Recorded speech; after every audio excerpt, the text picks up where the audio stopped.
Bulan ini tema kita murah hati atau generosity.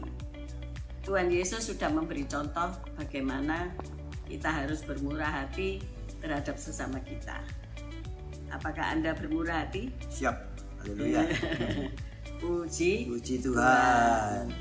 Selamat beribadah. Tuhan Yesus memberkati.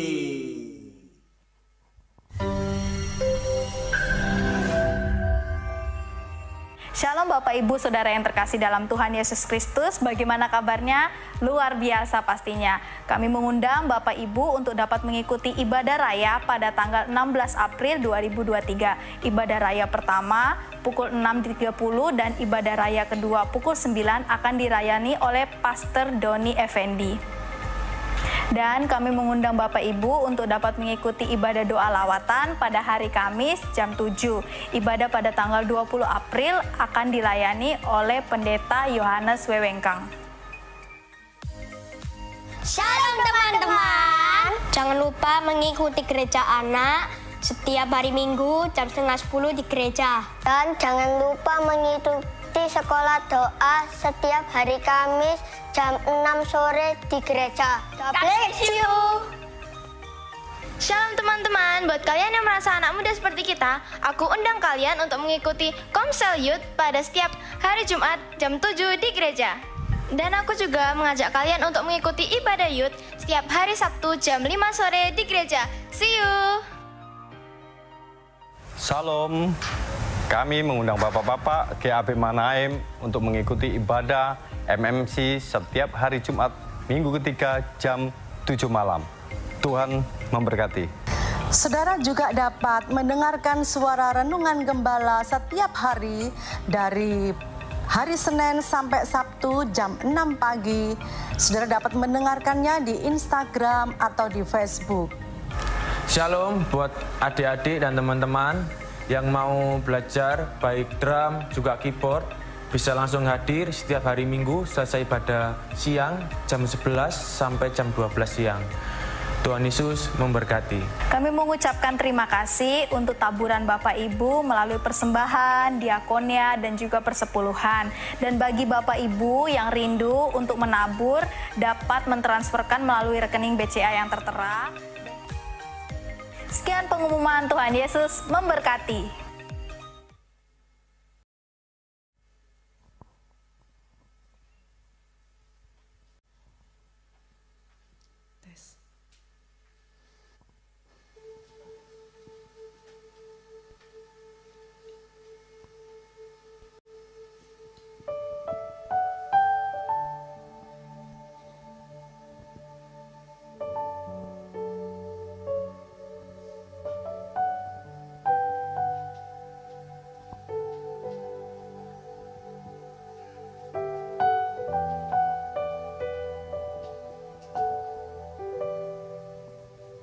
Shalom, selamat malam Bapak Ibu yang terkasih di dalam Tuhan Yesus. Saya juga menyapa buat saudara-saudara yang menyaksikan doa malam yang berada di rumah. Shalom, selamat malam Bapak Ibu yang berada di rumah. Saya percaya kita semua ada di dalam perlindungan Tuhan. Amin. Mari malam hari ini kita satukan hati sebelum kita memulai ibadah doa malam ini. Kita merendahkan diri, kita berdoa. Kami bersyukur Tuhan buat kasih setiamu yang tidak di dalam hidup kami. Kebaikan-Mu yang melimpah yang kami rasakan. Hari ini kami ada, kami mau memuji dan menyembah-Mu. Kami mau bersyukur di hadapan-Mu atas segala kebaikan-Mu yang terjadi di dalam hidup kami. Kami yakin dan percaya Tuhan, kami akan melewati waktu-waktu ini bersama dengan Engkau. Roh Kudus, Engkau yang menuntun kami untuk melihat kemenangan yang Tuhan sediakan. Beri kami ketaatan, kesabaran untuk menanti janji-Mu digenapi. Dan malam ini kami mau bersyukur di hadapan-Mu. Di dalam nama Yesus. Haleluya.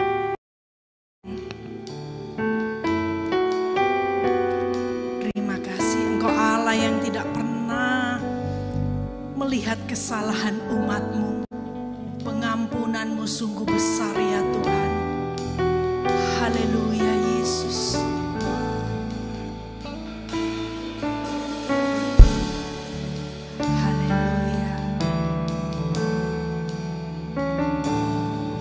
Sejauh timur dari barat, Engkau membuang dosaku. Tiada kau ingat lagi pelanggaran.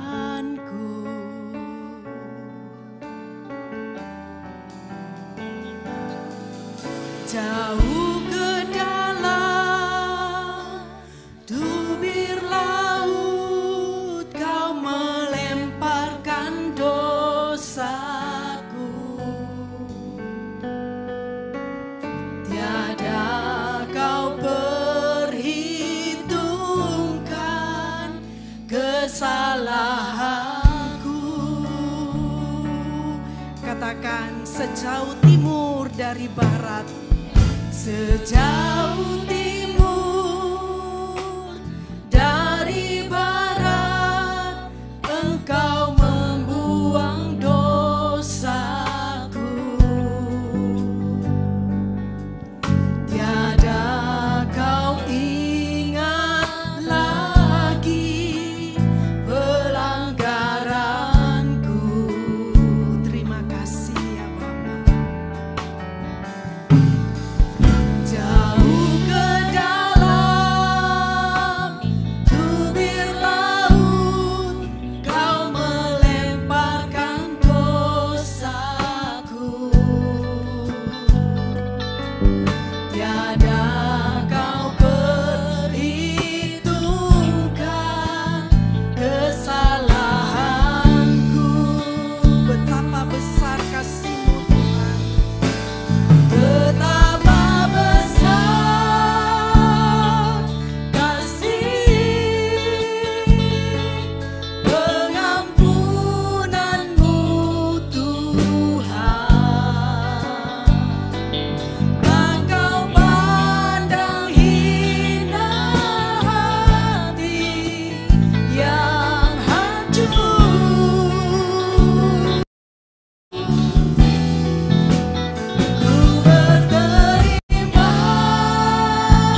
pengampunan yang kau beri, pengampunan yang kau beri. Terima kasih buat pengampunan yang kau beri. Pulihkan kami Tuhan.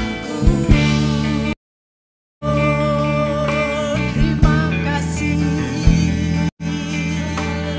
Terima kasih Yesus buat pengampunan. Terima kasih Tuhan buat anugerah-Mu. Terima kasih Yesus. Terima kasih. Kami bersyukur. Kami bersyukur. Haleluya.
Mari sembah Dia, sembah.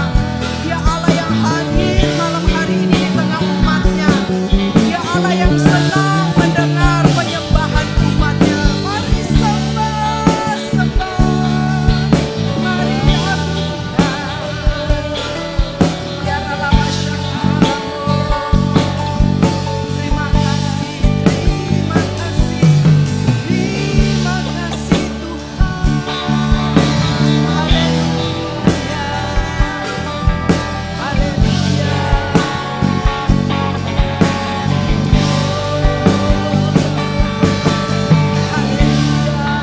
Ya ralaba daralaba syakaralaba karalabo.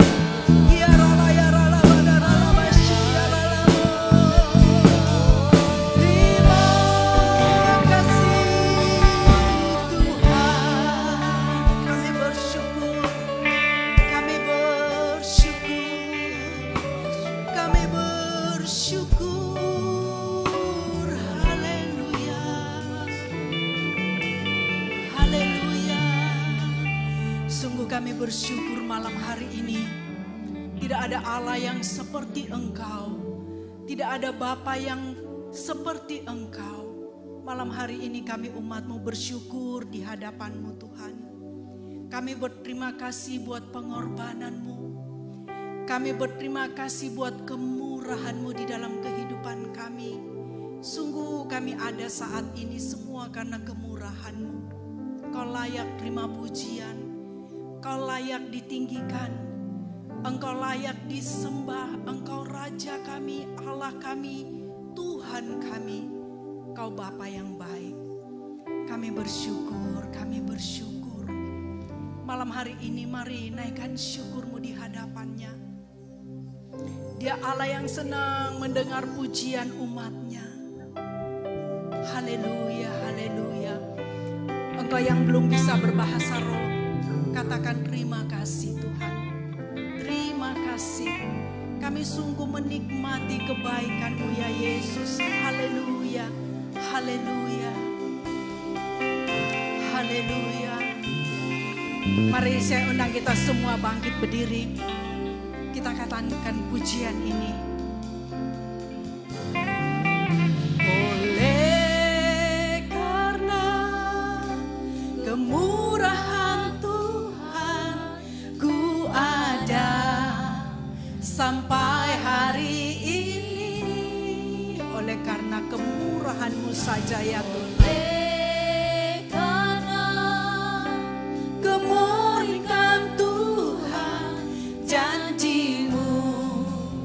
Terjadi bagiku. Sekali lagi, oleh karena kemurahan-Mu ya Bapa. Karena kemurahan Tuhan, ku ada sampai hari ini. Oleh karena kebaikan Tuhan, janji-Mu terjadi baik. Katakan, aku percaya. Aku percaya berkat-Mu atasku melimpah kebajikan, kemurahan selalu mengikutiku. Ku puji, ku sembah Kau Tuhan. Katakan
Sembah Dia, Dia Tuhan, Dia Allah yang hadir malam hari ini.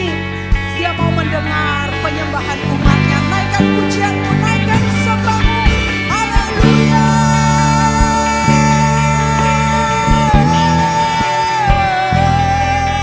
Kami sembah Engkau, kami agungkan.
Saat Dia hadir, Dia memberi kemenangan. Imani terjadi di dalam kehidupanmu. Setiap janji-janji yang baik terjadi di dalam kehidupan umatnya. Sebab firman-Nya berkata bahwa segala yang baik yang dijanjikan untuk umatnya Israel, tidak ada satupun yang tidak digenapi. Malam hari ini, imani janji Tuhan atas hidupmu. Percaya Dia menyediakan yang terbaik bagimu. Biar hatimu senantiasa haus akan Engkau, akan Allah. Biar kiranya hatimu senantiasa merindukan Dia. Malam hari ini Tuhan, hati kami haus, hati kami rindu akan Engkau ya Bapa. Kami mau disirami oleh firman-Mu. Mari Engkau beracara, Roh Kudus, lebih lagi di dalam kehidupan kami. Sebab sungguh kami merindukan Engkau ya Bapa.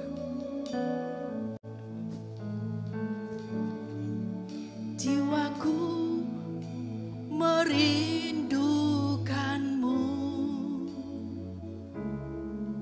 ya Allah yang hidup.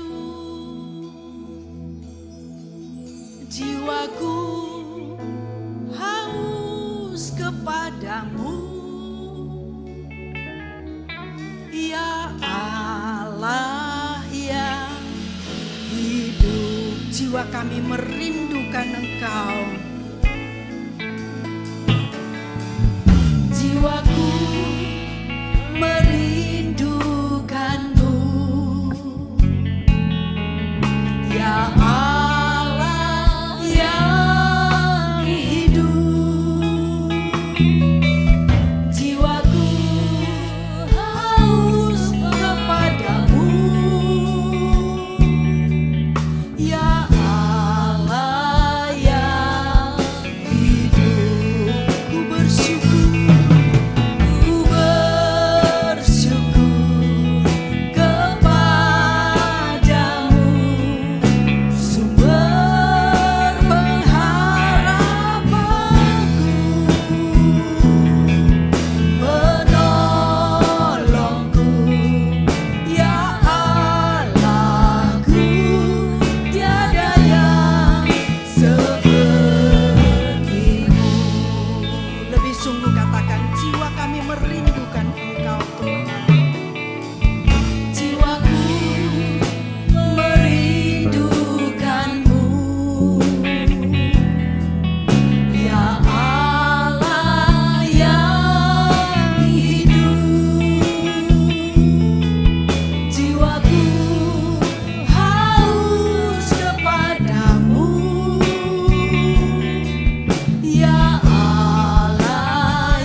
Engkau Allah penolongku.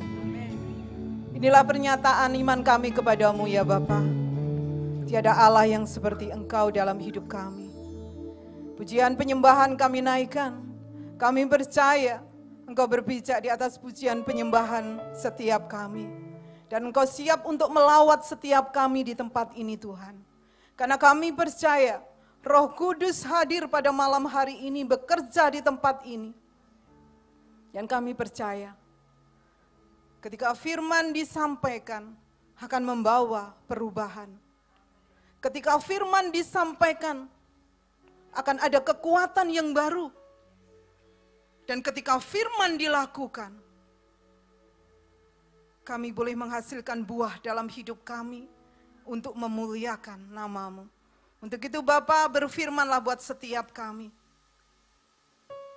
Biarlah kami membuka hati kami lebar-lebar untuk kami ditegur, untuk kami dididik, untuk kami dikuatkan oleh kebenaran firman-Mu.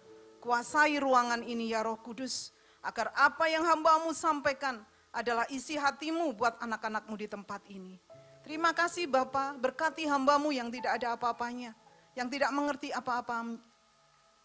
Tapi kami percaya, kuat kuasa Roh Kudus akan memimpin hamba-Mu untuk menyampaikan kebenaran, untuk menyampaikan kebenaran firman-Mu di tempat ini. Terima kasih Bapa, segala pujian syukur, hormat kemuliaan hanya bagi nama-Mu Yesus. Di dalam nama Tuhan Yesus Kristus, yang siap mendengar kebenaran firman Tuhan dan siap untuk menjadi pelaku firman. Mari sama-sama saya katakan, amin. Silakan duduk Bapak Ibu. Shalom.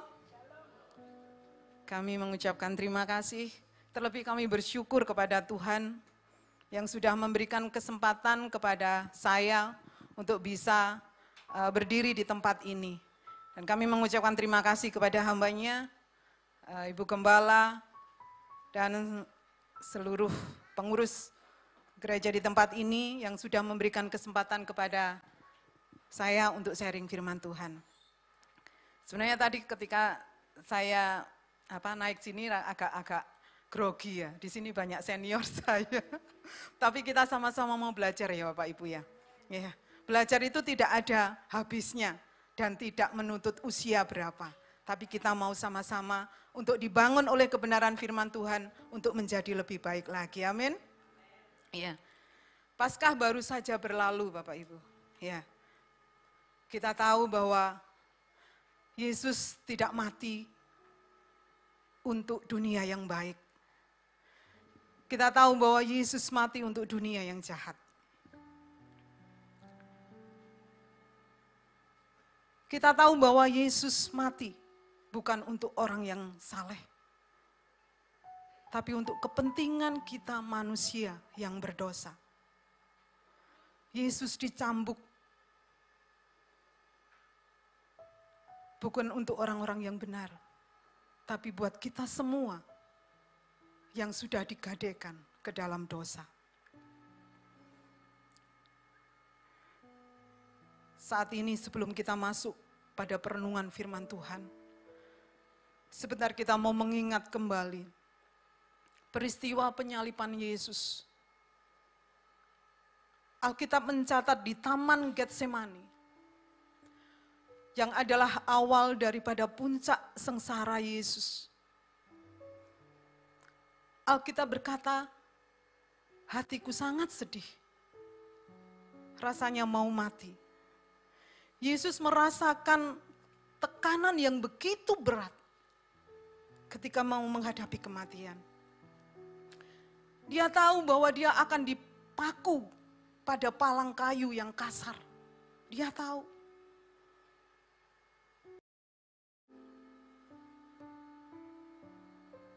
Dia tahu kalau akan ada banyak tangan-tangan yang menamparnya.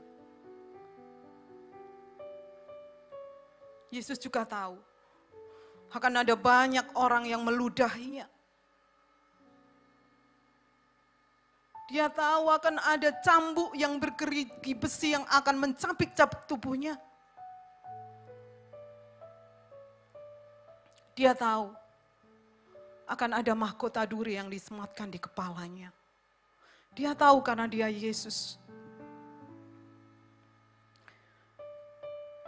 Dalam ilmu kedokteran dikatakan sebagai hematidrosis, di mana hematidrosis adalah kondisi seseorang yang mengeluarkan keringat darah.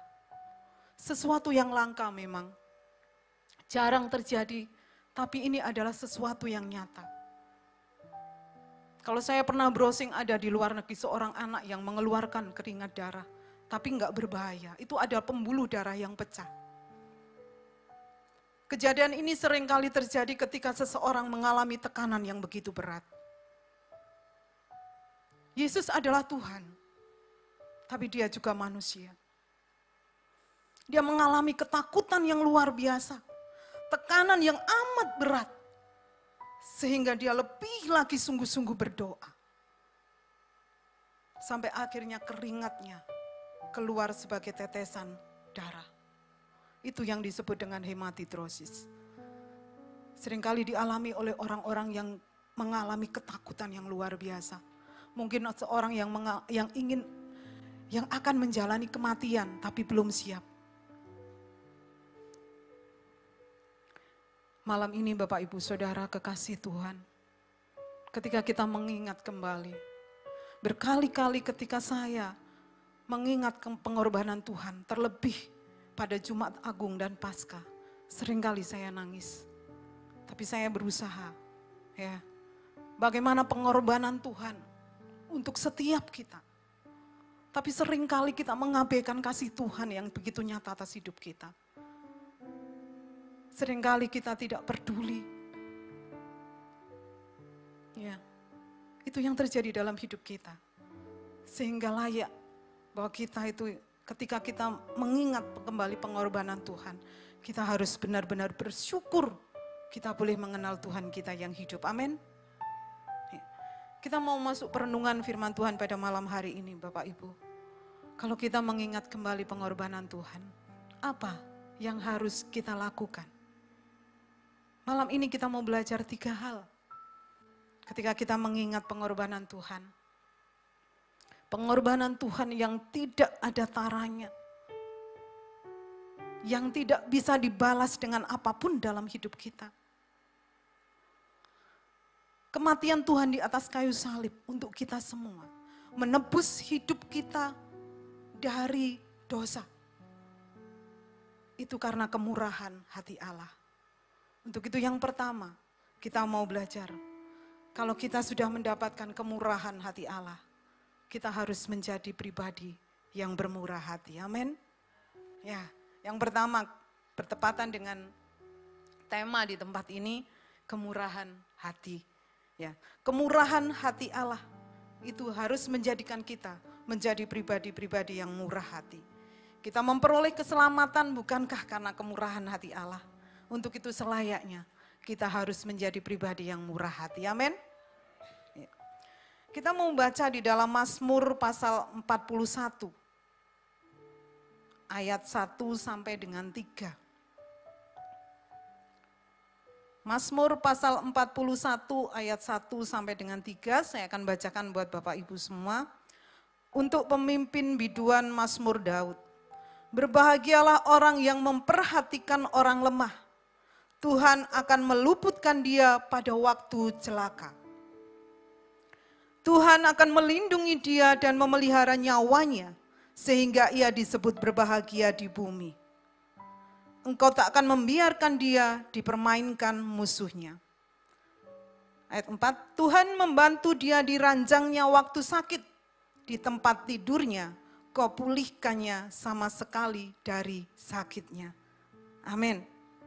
Bapak Ibu Saudara kekasih Tuhan, sejauh itulah Tuhan memperhatikan orang yang murah hati. Sejauh itu Bapak Ibu, Tuhan memperhatikan orang yang murah hati. Kenapa? Tuhan begitu sangat perhatian kepada orang-orang yang murah hati. Karena kepada orang yang murah hati, Tuhan punya tujuan. Karena kepada orang yang murah hati, Tuhan punya kepentingan. Apa itu tujuannya? Apa itu kepentingannya? Karena Tuhan mau menyalurkan kemurahan hati Allah melalui orang-orang yang murah hati. Betul? Orang-orang yang murah hati akan dipakai oleh Tuhan untuk menyalurkan kemurahan hati Allah. Sehingga sebegitunya Allah perhatikan orang-orang yang murah hati. Bahkan dikatakan Tuhan membantu dia di ranjangnya waktu sakit. Jadi orang yang murah hati tidak selalu sehat, tapi Tuhan izinkan sakit. Tapi Tuhan yang menjadi perawat pribadinya. Ini firman Tuhan yang mengatakan, Tuhan membantu dia di ranjangnya waktu sakit. Jadi ketika kita murah hati Bapak Ibu, jangan takut. Ketika kita murah hati kita nggak perlu takut. Kita pasti Tuhan izinkan mengalami masalah. Bahkan dikatakan sakit, tapi Tuhan menjadi perawat pribadinya. Kita harus percaya, ini firman Tuhan yang mengatakan bukan saya. Jadi kemurahan hati Allah itu akan disalurkan melalui kita-kita orang yang murah hati. Karena ketika Tuhan akan memberkati seseorang, itu tidak akan langsung turun dari langit ya. Tapi Tuhan pakai orang lain untuk memberkati orang lain. Itulah pentingnya kemurahan hati buat setiap kita. Anak-anak Tuhan. Yesus sampai mati di atas kayu salib karena kemurahan hati. Karena sangat-sangat murah hatinya Allah. Allah begitu kasih. Sehingga diberikannya anaknya yang tunggal. Sehingga kita harus belajar untuk meneladani Yesus. Kemurahan hati menjadi menjadi satu pokok di dalam tempat kami di yayasan. Itu sebagai intinya bahwa kami terus untuk menyuarakan kemurahan hati. Kami terus belajar mengajarkan kepada anak-anak muda di tempat kami untuk berbagi. Kemarin Natal Setelah itu 1 bulan atau 2 bulan lagi kita mau berbagi dengan tukang-tukang becak. Walaupun hanya beras, kemarin beras 5 kilo, enggak tahu 30 atau 35 sak waktu itu. Kita mau belajar dan kami mau ngajar anak-anak untuk bermurah hati. Dan kita menjadi anak-anak Tuhan. Kita sebagai anak-anak Tuhan itu harus kita praktekkan di dalam hidup kita kemurahan hati. Saya mengenal hambanya di tempat ini, sering sharing dulu waktu kita sering bersamaan ya ke acara di Korda. Tapi belakangan setelah COVID kita nggak pernah sama-sama. Bagaimana seorang gembala? Ya gembala dengan pendeta itu beda. Gembala itu bagaimana harus membawa dombanya ke rumput yang hijau. Mungkin kalau seorang pendeta khotbah, menginjil kemana. Tapi gembala lebih susah. Saya rasa seperti itu ya. Karena ketika dombanya sakit harus dirawat. Ketika dombanya terluka harus dibebat. Jadi ada beban, ada ada tanggungan sebagai seorang gembala. Karena kita punya gembala agung sampai mati di atas kayu salib karena domba-dombanya. Demikian juga kita. Ya, saya mengenal hambanya di tempat ini cerita ada banyak ini gini-gini sering dibohongi atau apa. Nah, itu sama, saya juga. Saya mengalami banyak hal di dalam kehidupan kami. Tapi percaya, ketika kita mau bermurah hati, Tuhan akan menolong kita, amin. Tuhan akan pegang hidup kita, Bapak Ibu Saudara. Itu yang terpenting, karena firman Tuhan mengatakan bahwa orang murah hati akan diperhatikan oleh Allah. Orang yang murah hati gak akan pernah ditinggalkan. Boleh sakit, tapi Tuhan akan rawat, Tuhan akan pelihara, dan Tuhan akan pulihkan, amin. Ya. Yang kedua Bapak Ibu Saudara, Tuhan Yesus mati di atas kayu salib untuk menyediakan keselamatan buat setiap kita. Menyediakan loh ya. Menyediakan bagi setiap kita, anak-anaknya yang percaya kepada Dia. Yesus mati di atas kayu salib menyediakan kekekalan buat setiap kita. Untuk itu yang kedua kita mau belajar, fokus kepada kekekalan. Kalau yang pertama tadi kita harus menjadi pribadi yang murah hati. Yang kedua kita belajar untuk fokus kepada kekekalan.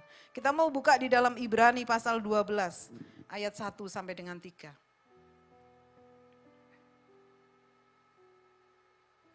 Ibrani pasal 12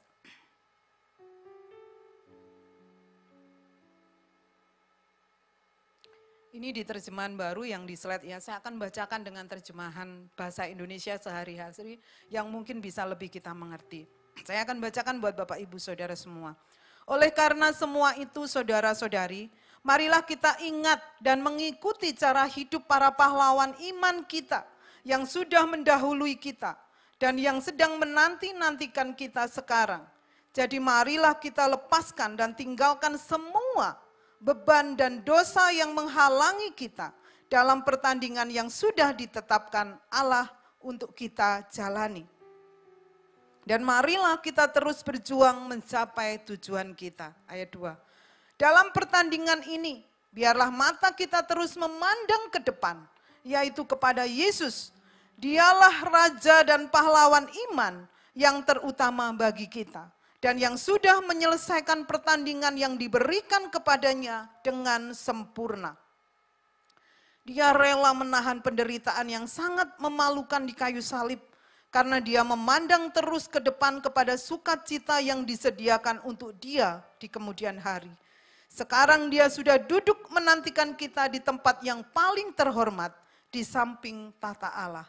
Karena itu, biarlah kita selalu merenungkan teladan Yesus, yang berdiri teguh ketika orang-orang berdosa menghina dan menganiaya dia dengan sangat kejam. Kalau kita meneladani Yesus, kita tidak akan gampang lemah dan putus asa. Amin. Saya bacakan dalam terjemahan sehari-hari lebih jelas Bapak Ibu. Ya, bagaimana seorang yang bertanding, pertandingan lari lah. Pasti orang itu akan pakai baju yang ringan. Ya, mungkin yang tanpa lengan, celananya juga pendek. Kalau lari pakai lengan panjang dan training pastinya berat sekali ya. Karena keringatnya akan terserap dan kita nggak bisa lari. Demikian juga dalam kehidupan kita. kita menjalani kehidupan kita dalam pertandingan iman, kita harus pandang Yesus. Di dalam perjalanan hidup kita banyak masalah. Pasti. Karena kita masih hidup di bumi ini. Tapi kita harus pandang Yesus. Seperti Ibrani katakan. Pandang Yesus. Lihat Yesus. Kalau orang dalam perlombaan berlari, menerima mahkota yang fana, penghargaan dari dunia. Tapi kita sedang disiapkan oleh Tuhan mahkota kehidupan. Yang boleh kita kenakan selama-lamanya. Dalam artian ketika kita harus fokus kepada kekekalan. Permasalahkan hal-hal yang kecil yang terjadi dalam hidup kita. Seringkali masalah kecil bisa menjadi besar.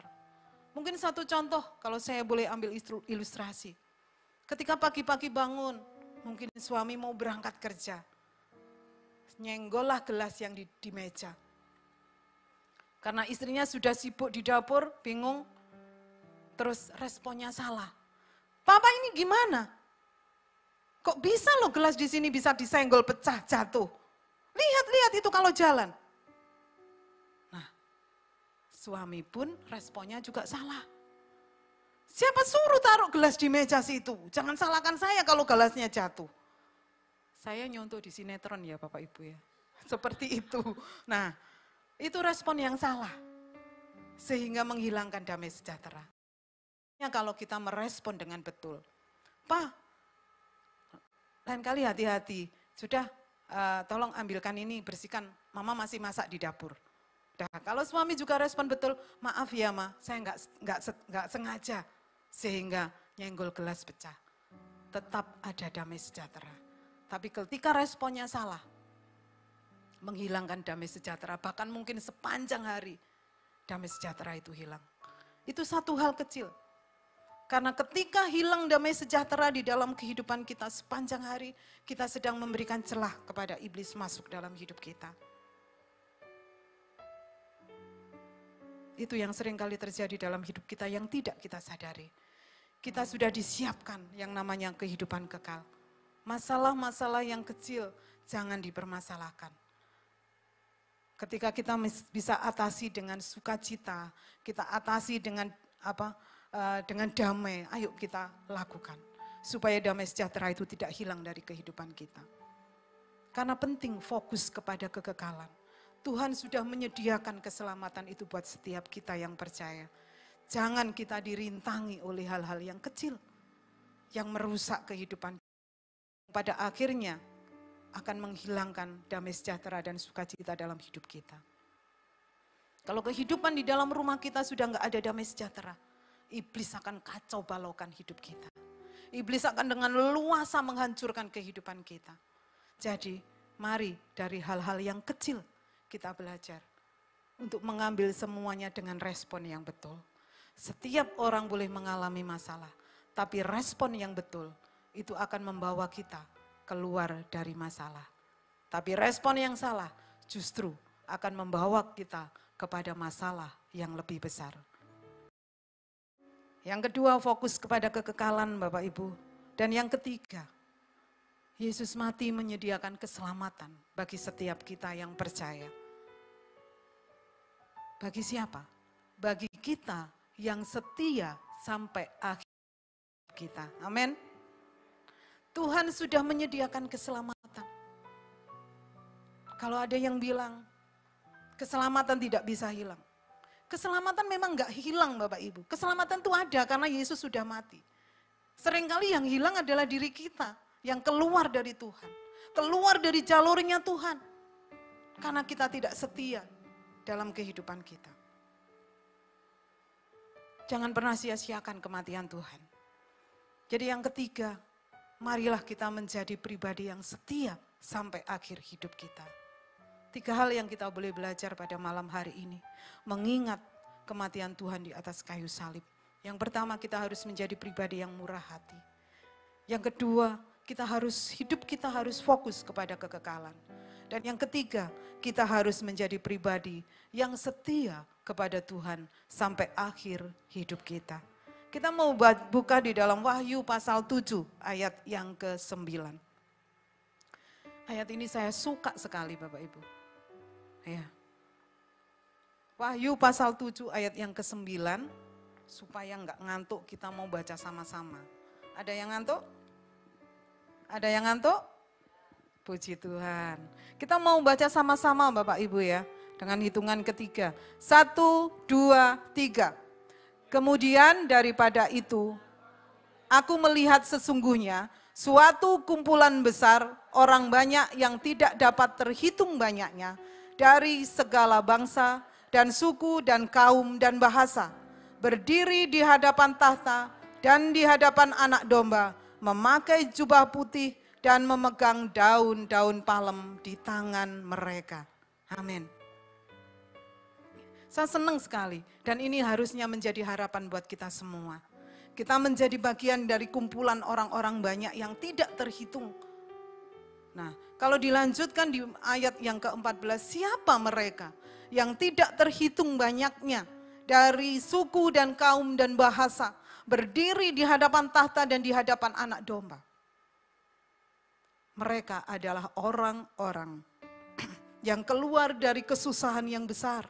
Dan mereka telah mencuci jubah mereka dan membuatnya putih di dalam darah Anak Domba. Biarlah ini menjadi harapan kita semua Bapak Ibu Saudara.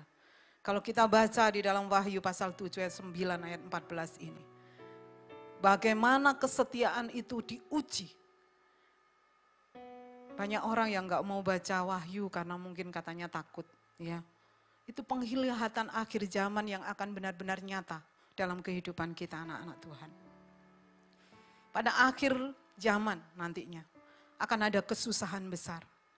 Firman Tuhan juga katakan bahwa secupak gandum sedinar, secupak jelai tiga cupak jelai sedinar.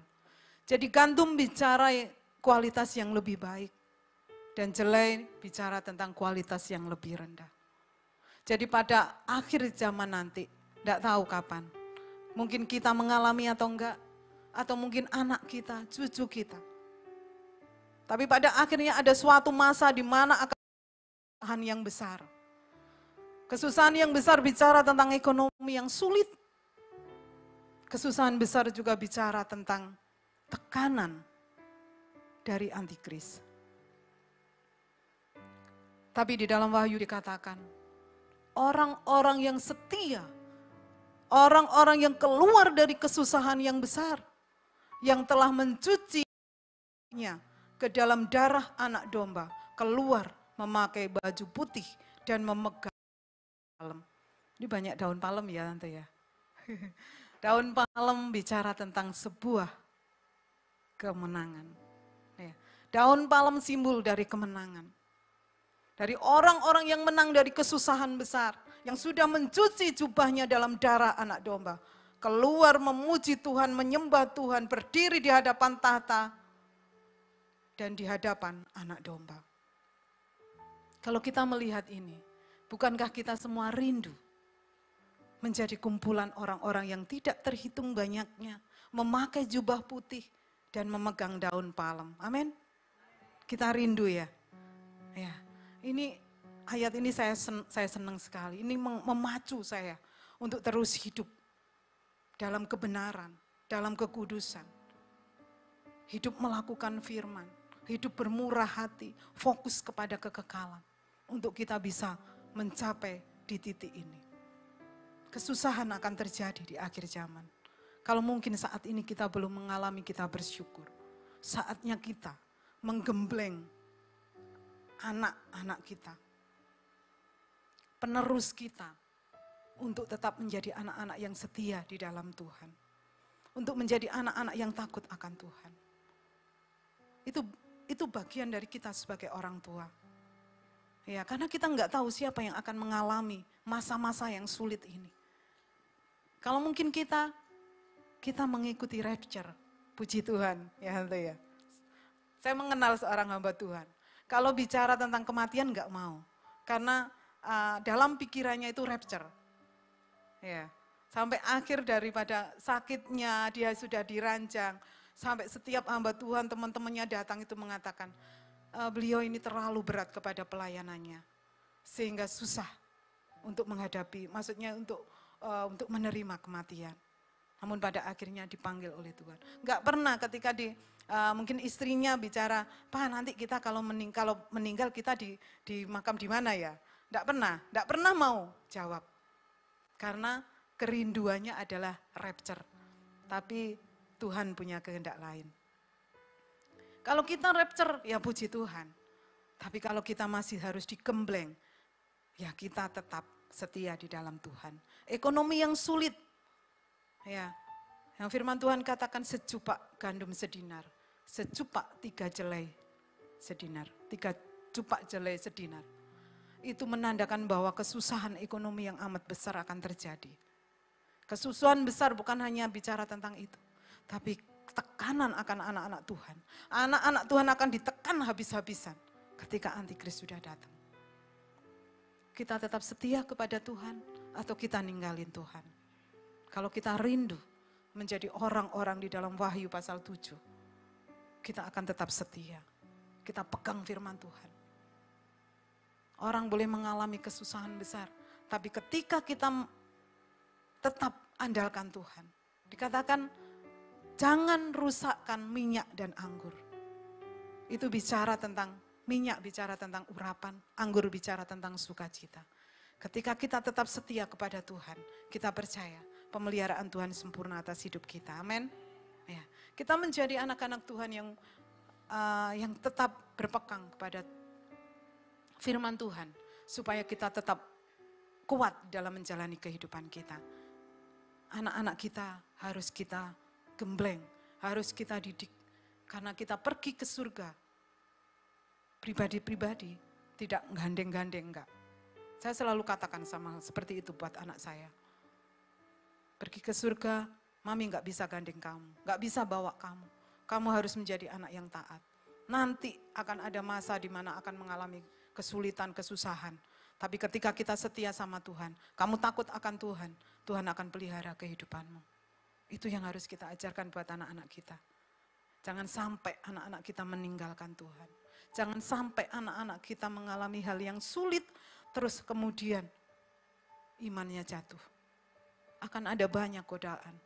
Tapi ketika kita sebagai orang tua, kita mau tekankan kepada anak-anak kita. Bawa anak-anak kita. Setiap pagi anak-anak saya bangunin untuk ajak berdoa sebelum mereka sekolah. Saya tumpang tangan, saya doakan mereka. Karena kita ini terbatas. Kita sebagai orang tua terbatas. Tapi anak-anak kita dalam perlindungan Tuhan ketika kita percaya, kita berdoa kepada Tuhan. Itu. Kemampuan kita hanya berdoa yang akan memagari anak-anak kita dari segala mara bahaya. Kalau dikatakan firman Tuhan bahwa anak cucu orang benar diberkati oleh Tuhan, betul. Tapi kita harus mengajarkan. Diberkati karena kita mengajarkan kebenaran demi kebenaran buat anak-anak kita. Kalau kita orang benar, pastinya kita mengajarkan kebenaran.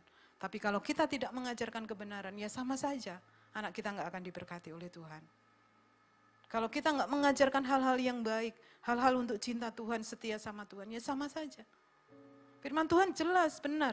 Anak cucu orang benar diberkati oleh Tuhan. Karena orang-orang yang hidupnya benar akan mengajarkan kebenaran-kebenaran kepada anak-anaknya. Ya, itu tugas kita, tanggung jawab kita. Ketika kita sudah melakukan bagian kita, kalau suatu saat ada melencengnya anak kita. Tapi kita sudah berusaha. Kita sudah berusaha. Semuanya ada di tangan Tuhan. 3 hal Bapak Ibu Saudara. Enggak panjang, enggak banyak, waktunya juga sudah mau habis. Tapi kita belajar untuk menjadi pribadi yang murah hati. Kematian Tuhan karena kemurahan hati Allah. Mari kita menjadi pribadi yang murah hati. Kematian Tuhan karena itu untuk menyediakan kehidupan kekal bagi setiap kita. Ayo kita fokus kepada kekekalan. Hal-hal kecil jangan merintangi langkah kita. Ya, yang ketiga, kematian Tuhan. Itu bagi orang-orang yang setia untuk bisa meraih keselamatan. Karena firman Tuhan katakan di dalam Rasul Paulus berkata, kerjakanlah keselamatan dengan takut dan gentar.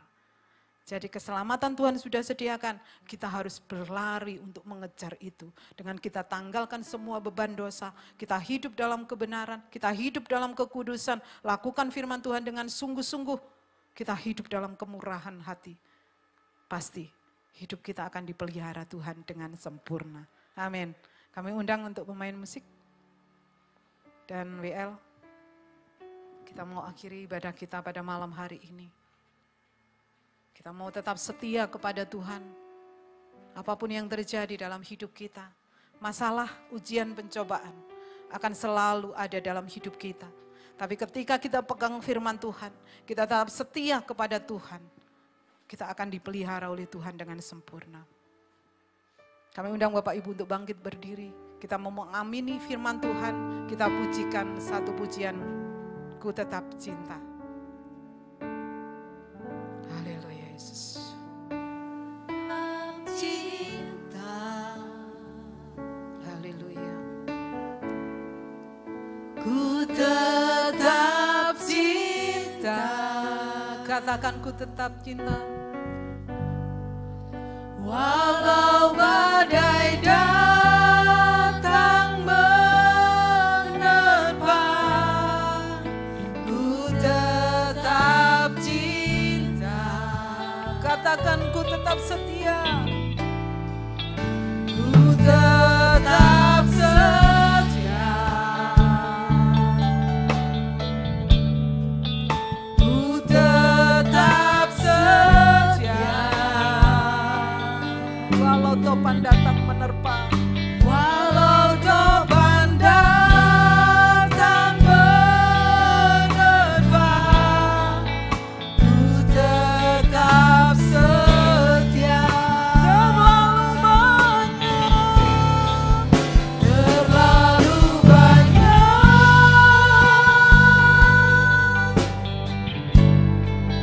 yang Tuhan telah beri.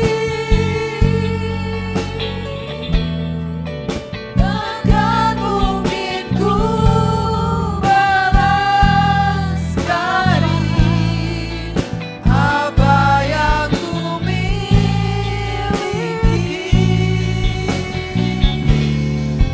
Ku persembahkan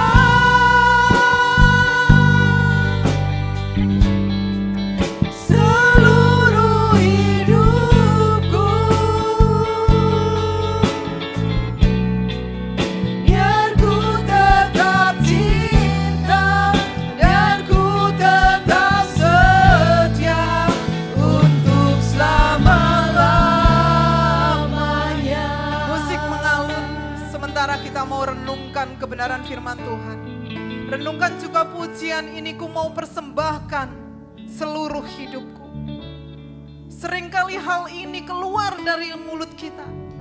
Ku persembahkan hidupku. Namun apakah selama ini kita sudah memberikan yang terbaik bagi Tuhan? Apakah selama ini kita sudah belajar dari kemurahan hati Tuhan untuk kita boleh berbagi dengan orang lain? Harusnya tangan kita yang dipaku, karena sering kali tangan kita melakukan kesalahan. Harusnya mahkota duri itu disematkan di kepala kita, karena sering kali kita berpikir yang jorok, yang jahat. Harusnya lambung kita yang ditikam, karena sering kali kita mementingkan perut kita sendiri tanpa peduli kepada orang lain. Harusnya kaki kita yang dipaku, karena kaki kita melangkah di jalan yang salah. Tapi Tuhan sudah lakukan di atas kayu salib. Untuk itu mari, Bapak, Ibu, Saudara yang dikasihi Tuhan, renungkan firman Tuhan. Agar kita menjadi pribadi yang murah hati. Mari kita fokus kepada kekekalan. Dan mari kita menjadi pribadi yang setia. Ketika kita berkata, ku persembahkan seluruh hidupku, berikan yang terbaik dari hidupmu. Agar hati Tuhan disenangkan, hati Tuhan dipuaskan. Mari kita tetap cinta, kita tetap setia sampai akhir hidup kita. Kita pujikan dari awal, ku tetap cinta. Kita pujikan dengan lebih sungguh-sungguh Bapak Ibu Saudara. Haleluya. Haleluya. Ku tetap cinta. Walau badai datang menerpa, ku tetap cinta. Ku tetap setia. Ku tetap setia. Walau topan datang menerpa, ku tetap setia. Katakan terlalu banyak, terlalu banyak yang Tuhan telah beri. Takkan mungkin ku balas dari apa yang ku miliki. Ku persembahkan seluruh hidupku, biar ku tetap cinta, biar ku tetap setia untuk selama-lamanya. Terlalu banyak yang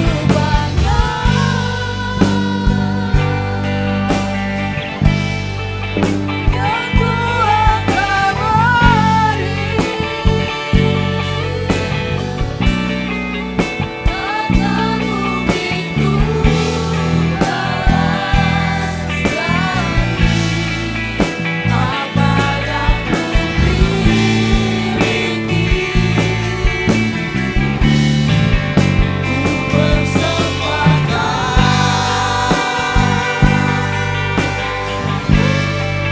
seluruh hidupku, biar ku tetap cinta dan ku tetap setia untuk selama-lamanya.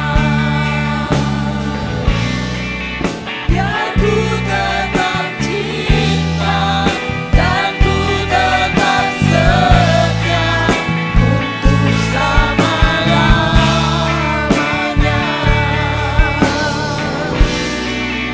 Biar ku tetap cinta dan ku tetap setia untuk selama-lamanya. Mari saudara kita berdoa. Terima kasih Bapa untuk firman-Mu yang sudah mengingatkan kami kembali bahwa Engkau Allah pribadi yang sudah terlebih dahulu Tuhan, Engkau menyatakan kemurahan hati-Mu buat setiap kami. Kalau kami hidup sampai hari ini, itu semua karena anugerah dan kemurahan Tuhan. Bukan karena kuat dan gagah kami, bukan karena kehebatan kami, tetapi semua karena anugerah Tuhan yang luar biasa. Ajar kami untuk kami boleh senantiasa, untuk kami boleh sadar Tuhan, bahwa hidup kami ini semua karena kemurahan Tuhan. Tiba saatnya kami juga akan memberikan persembahan. Kami mau memberi yang terbaik untuk pekerjaan-Mu Tuhan. Dan kami percaya ketika kami belajar memberi, Tuhan sendiri akan memberkati berlipat-lipat ganda. Terima kasih Bapa. Saat ini kami akan memberi persembahan. Kami persembahkan semuanya untuk hormat kemuliaan bagi nama-Mu. Di dalam nama Tuhan Yesus. Haleluya. Amin. Ya, sambil persembahan dijalankan, Saya ingin mengucapkan terima kasih buat Ibu Rahel dan juga Pak Yohanes Tio yang hari ini sudah melayani di GAB Manaim. Tuhan yang memberkati. Saudara, ada pengumuman tambahan. Besok ada ibadah MMC, jadi saya mengundang seluruh kaum bapak ya yang sudah menjadi bapak bisa ikut hadir dalam ibadah MMC yang diadakan besok di gereja. Jadi saya mengajak semua bapak-bapak bisa ikut hadir dan kita akan berfellowship bersama-sama. Ya, mari kita bangkit berdiri, kita akan menutup ibadah malam hari ini. Oleh karena kemurahan Tuhan, ku ada sampai hari ini. Oleh karena kebaikan Tuhan, janji-Mu terjadi bagiku. Oleh karena kemurahan, oleh karena kemurahan Tuhan, ku ada sampai hari ini. Oleh karena kebaikan Tuhan, janji-Mu terjadi bagiku. aku percaya. Aku percaya berkat-Mu atasku melimpah, kebajikan kemurahan selalu mengikutiku. Ku puji, ku sembah Tuhan. Aku percaya. Aku percaya berkat-Mu atasku melimpah, kebajikan kemurahan selalu mengikutiku. Ku puji, ku sembah